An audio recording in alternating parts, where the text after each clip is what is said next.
ከዚህ ምን ትማራለህ? በመካከለኛው ምስራቅ ድሮን አዲሱ የውጊያ መሳሪያ ነው። ከወራት በፊት በአንዴ በመቶ ሺዎች የሚቆጠሩ እስራኤል ላይ ያዘነበችው ኢራን ደግሞ የቀጠናውን የድሮን የበላይነት ይዛለች። በጣም በጥቂት ገንዘብ እጅግ ብዙ ድሮኖችን ማምረት የምትችለው ኢራን አሁን ያላትን የድሮን የበላይነት ያገኘችበት መንገድ ደግሞ የሚያስገርምም የሚያስደንቅም ነው። ከጠለፈችው የአሜሪካ ድሮን የተሻለ ድሮን መስራት የሚቻለው ኢራንን መሆን ሲቻል ብቻ ነው። ኢትዮጵያ ደግሞ አዲሱን የድሮን ማምረቻ ፋብሪካዋን በይፋ አስጀምራለች። ከኢራን የተማረች የምትመስለው ኢትዮጵያ በድሮን ምርት ራሷን ትችል ይሆንን? ሰላም ተመልካቾች፣ ከወራት በፊት ኢራን በጥቂት ሚሊዮን ዶላሮች ያመረተቻቸው ድሮኖች እስራኤልን ሲያጠቁ አሜሪካ $1 ቢሊዮን ወጪ አድርጋ ተከላክላለች። ይህ ቁጥር እጅግ ብዙ ነው። ከ40 ዓመት በፊት የጀመረው የኢራን የድሮን ቴክኖሎጂ እድገት በሂደት የምንቃኝ ሲሆን በምን መንገድ ኢራን አሜሪካን ማስጨነቅ ቻለች የሚለው ደግሞ አስገራሚ ነው። በጥንቅራችን የኢራንን ከውድቀት መነሳት፣ የቴክኖሎጂ የበላይነትና ያሏትን አስፈሪ ድሮኖች እንቃኛለን። በተጨማሪም ደግሞ የአሜሪካን ድሮን ጠልፋ እንደገና አመሳስላ ሰርታ አሜሪካን ስለደበደበችበት የተለየ ድሮንም ይዘንላችሁ መተናል። በመጨረሻም ስለ ኢትዮጵያ የድሮን ማምረቻ የምንላችሁ ነገር ይኖራል። ሰብስክራይብ በማድረግ ቤተሰብ ይሁኑ። እስከ መጨረሻው አብራችሁን ቆዩ። ይህች ሀገር 87 ሚሊዮን ህዝብ ሲኖራት 41 ሚሊዮኑ ለጦርነት ዝግጁ ነው። 610 ሺህ ወታደር ሲኖራት ደግሞ ከህዝቦቿ መካከል ሰልጥኖ የሚጠባበቅ 350 ሺህ ተጠባባቂ ኃይል አላት። ወታደራዊ በጀቷ 10 ቢሊዮን የአሜሪካን ዶላር ሲሆን 186 የውጊያ አውሮፕላኖች፣ 13 የውጊያ ሄሊኮፕተሮች፣ 1096 የውጊያ ታንኮች፣ 65765 ብረት ለበስ ተሽከርካሪዎች፣ 101 የጦር መርከቦችና 19 የባህር ሰርጓጅ መርከቦች አሏት። ነገር ግን አስደናቂው ያላት የድሮን ቴክኖሎጂና ስፍር ቁጥር የሌላቸው ድሮኖቿ ናቸው። የኢራንን አስደናቂ ድሮኖች ለየት የሚያደርጋቸው በጣም ጥቂት በሆነ ወጪ በቀላሉ ስለምታመርታቸው ነው። ታዲያ እነዚህ ድሮኖች ለዚች ሀገር ዋስትና ናቸው። ምናልባትም ቢሊዮኖችን መድቦ ለሚዋጓት ምዕራባውያን ደግሞ ማስታገሻ መድኃኒቷ ነው። በድሮን ቴክኖሎጂ ቀደምት ከሚባሉት መካከል አንዷ ኢራን ናት። ከራሷ አልፎ እውቀቷ ለዓለም ተርፏል። በቅርቡ ኢራን በሞስኮ የባሊስቲክ ሚሳይሎችንና ድሮኖችን ጨምሮ አዳዲስና ዘመናዊ የጦር መሳሪያዎቿን ለይታ አቅርባለች። ዘመናዊ የጦር መሳሪያዎችን ለይታ ስታቀርብ ታዲያ ለይታ ከቀረቡት ውስጥ በራሱ አቅም የተገነባው ሞሃጅር 10 ይገኝበታል። ሞሃጅር 10 የአሜሪካ ባለስልጣናት ኢራን ለሩሲያ ልከዋለች የሚሉት ሞሃጅር 6 ተከታይ ነው። ግዙፉ ድሮን በሚጓዘው ርቀትም ሆነ በሚሸከመው ተተኳሽ ከዚህ ቀድሞ ኢራን ከሰራቻቸው ድሮኖች የተሻለ ነው። ሞሃጅር 10 2000 ኪሎ ሜትሮችን መጓዝ ይችላል። አርፎ ኃይል መሙላት ሳይጠበቅበት ደግሞ 24 ሰዓት ሙሉ ይጓዛል።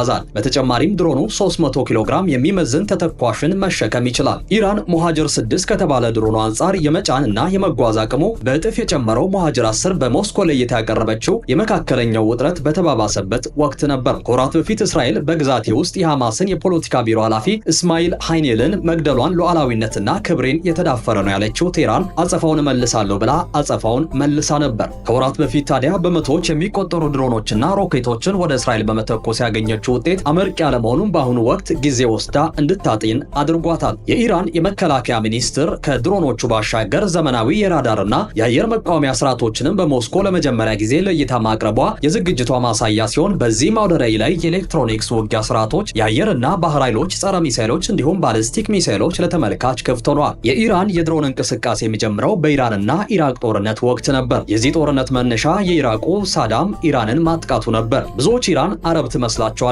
ኢራኖች አረቦች ሳይሆኑ ከአረቦች በብዙ የሚለዩ የራሳቸው ቋንቋና ባህል ያላቸው ህዝቦች ናቸው። ቋንቋቸው ፋርሲ ይባላል። 99 በመቶ ህዝባቸው ሙስሊም ሲሆን ከዚህም ውስጥ አብዛኛው ደግሞ የሺያ ሙስሊም ነው። ኢራን ሲባል ብዙዎቻችን ስለ ኒውክሌር ማዕከል ወይም አሸባሪነት እናስብ ይሆናል። የህዝቦቿ ታሪክና ማንነት ግን ከዚህ የዘለለ ነው። ኢራናውያን ወይም ፐርሺያን እጅግ የተማሩ ህዝቦች ናቸው። አሁን 40.5 ሚሊዮን ኢራናውያን በየዓመቱ ወደ ዩኒቨርሲቲ ይገባሉ። 90 በመቶ ጎልማሳ በሚገባ ማንበብና መጻፍ ይችላል። 1940ዎቹ ላይ እንግሊዝ ኢራን ያላትን የነዳጅ ሀብት ለማውጣት ተከሰተች። ነገር ግን ኢራን በገዛ ሀገሯ ከነዳጅ ሀብቷ 16 በመቶ እንድታገኝ ተደርጎ አብዛኛውን የነዳጅ ሀብት እንግሊዝ እንድትዘርፈው ተደረገ። በእንግሊዝ ቁጥጥር ስር ሆኖ እንደ ልብ ሲዘረፍ የኖረው የሀገሪቱ የነዳጅ ሀብት ለኢራናውያን ጥቅም እንዲውል በማሰብና ድሃው የሀገሪቱ ህዝብ ከዚህ ሀብት ተጠቃሚ እንዲሆን እንደ አውሮፓውያን አቆጣጠር 1951 ላይ ሞሐመድ ሞሳዳግ የሚባል የሀገሪቱ ጠቅላይ ሚኒስተር ዘርፉን ናሽናላይዝድ አድርጎ እንግሊዞችን አባረረ። እንግሊዝ ነዳጅ ማጣሪያዎችን ገንብቼ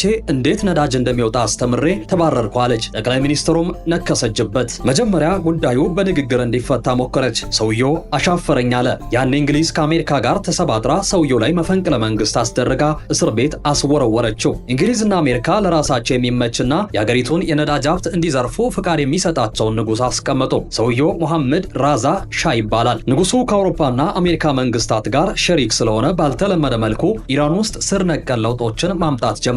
አገሪቱ አደገች፣ መሰረተ ልማት ተስፋፋ፣ የአገሪቱ የነዳጅ ሀብት በቢሊዮን ዶላሮች ማምጣት ጀመረ። በእርግጥ ንጉሱ ከዚህ ውስጥ አብዛኛውን ዘርፈውታል።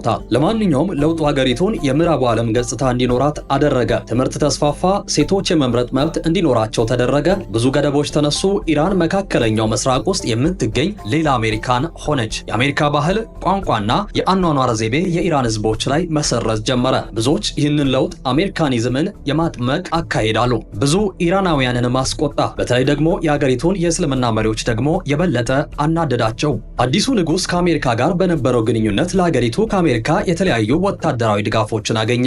ኢራንም ከኢራቅ ጋር በነበራት ጦርነት የበላይነቱን ተቀዳጀች። በዚህ መሃል ግን ከዕለታት በአንዱ ቀን የተሻለ የራዳርና የአየር መቃወሚያ ያላት ኢራን የኢራንን የጦር አውሮፕላን ጣለች። ከዚህ በኋላ ነበር ኢራናውያን ሰው አልባ አውሮፕላን ማምረት መሞከር የጀመሩት። በዚህ ተነሳሽነት የኢስፋን ዩኒቨርሲቲ ተማሪዎች ከ40 ዓመታት በፊት በ1984 የኢራንን የድሮን ፕሮግራም ጀመሩ። እነዚህ ተማሪዎች በጊዜው ባገኙት ማቴሪያል የኢራንን የድሮን ፕሮግራም ጀመሩ። እነዚህ ተማሪዎች በጊዜው ባገኙት ማቴሪያል የተሻለ ያሉትን ድሮን ሰሩ። ታዲያ የእነዚህ ድሮኖች በቀላሉ በኢራን መመረት የጦርነቱን መልክ በእጅጉ ቀየረ። ድሮኖቹ የነበራቸው ካሜራ ኢራን በስለላና በመረጃ ዘርፉ የተሻለ እንድትሆን አደረገ።